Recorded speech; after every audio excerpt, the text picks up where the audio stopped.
So, ladies and gentlemen, one of the great blessings of our county is our extraordinary diversity.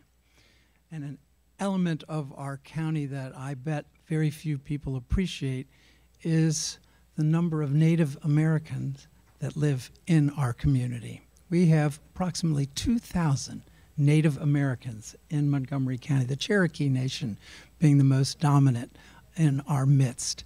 And this month is Native American Heritage Month. And it was 1990, I believe, that President Bush actually signed it into law, which took way too long for that to happen, given the extraordinary heritage and the contribution of Native Americans in our community. But it is a great blessing of our county to have so many people with so many different backgrounds among us and contributing to our incredible community. And so I want to introduce to you Mr. Derek Bitso, who is a member of the Navajo Nation and senior counsel at the National Congress of American Indians. And I will read this proclamation and then have you, good sir, share your reflections with us. Whereas Native American Heritage Month is a time to celebrate rich and diverse cultures, traditions, and histories, and to acknowledge the important contributions of the Native American community. And whereas Native American Heritage Month is a time to raise awareness about the unique challenges the Native American community has faced, both historically and in the present, and the ways in which the community has worked to conquer these challenges. And whereas Native Americans have made valuable contributions to virtually every aspect of American society in medicine, law, business, technology, government, and culture. And whereas Montgomery County recognizes that Native Americans represent a wide array of cultures and have contributed to the development and prosperity of our community through their work toward the advancement of the economy, arts, science, sports, religion, business, education, and public service, and by affirming the importance of family bonds and community spirit. And whereas in commemorating Native American Heritage Month, we recognize all Native Americans who have laid a strong foundation that enables the progress of future generations. Now, therefore, be it resolved that the County Council of Montgomery County, Maryland, hereby recognizes the month of November as Native American Heritage Month, presented on this 28th day of November in the year 2017 by myself as Council President. Good, sir? Share. Thank you. And maybe I'll start out, since it seems timely, by just saying Kli Twitlitso. So what that means in my language is Kli is horse, Twitlitso is ice. And so you put them together and it says hi. And that's just a quick, brief lesson in code talking, since that seems to be in the news all over. So, and one of the elders taught that to me, a Navajo elder who passed away.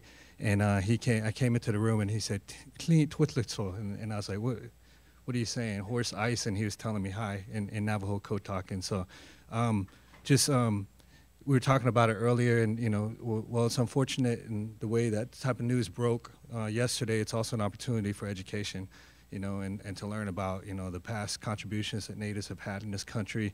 And so I appreciate this proclamation from the Council President Berlander and your esteemed colleagues here.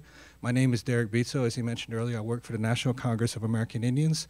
We are located on 1516 P Street in Washington, D.C., and we are an advocacy and education organization based in Washington, D.C., advocating on the Hill and with the Department of Interior and other agencies on Indian tribal issues. I think a lot of people tend to think about Native Americans as people of the past. And I think, a lot of things feed into that, maybe Hollywood movies that we watch and textbooks that you watch that recount, the discovery of America as it's portrayed in American textbooks. But, the reality is that Indian tribes are still vibrant and living communities today. And the reservation system, as it was created, puts us in a lot of places that people don't generally go to, So my tribe, the Navajo Nation, is in the northern desert of Arizona, so we straddle Arizona, Utah, Colorado, and New Mexico. And so that little Four Corners area is my homeland. And so, a lot of people don't go through there unless they're traveling from Albuquerque to Phoenix, and maybe you don't realize it, but there's communities there. And much like Montgomery County, the communities are responsible for providing education and health and welfare for their people. And so that's a lot of what I do. I was just on the Hill earlier today, talking to senators about the tax bill and about the need to include tribal provisions in the tax bill that help us take care of our communities. And so that's one of the things that we do, just an example of things that we do. I was telling Mr. Mathur, who's been excellent, in bringing me to Montgomery County for this proclamation, that I'm actually a former resident of Montgomery County. I'm a graduate of Seneca Valley High School. So I've seen, firsthand, the great work that Montgomery County does. I went to what was then Martin Luther King Junior High. I think they renamed it. But, so I'm a fan of Montgomery County. So an opportunity came from Montgomery County to present the proclamation to my organization. I jumped on it because I'm a former resident. And, I like Gaithersburg. I think in the future, maybe I'll retire in Gaithersburg. But right now, I want my kids to be around their grandmas in Arizona. So I live in Phoenix, and then I work remotely and come here. But I just want to thank, the council and everybody, for the proclamation. It means a lot. It means a lot for the work that we do, to get the exposure, on this type of level. I don't know if a lot of you guys know, but the Indian Health Service is actually located in Rockville, Maryland. So on Fisher's Lane, there's an Indian Health Service, and then there's the Bureau of Indian Affairs in downtown Washington, D.C. So those two frameworks, federal agencies, are what brings a lot of natives to the community here in Montgomery County and in Maryland, the D.C., Virginia area in general, because you have family members that leave their homelands to come work at the Bureau of Indian Affairs or come work at the Indian Health Service to provide, better lives for their families and where they come from, and to perhaps promote, national policies and initiatives for Indians throughout the country, because these are the national agencies that oversee Indian affairs. And meanwhile, they take their kids with them, which is why I ended up here. My mom was a social worker for Bureau of Indian Affairs in D.C., and so I spent junior high and high school here, started as a Maryland Terp, finished as an ASU Sun Devil. So it means a lot, and I appreciate the opportunity to come here and say a few words, and thank you.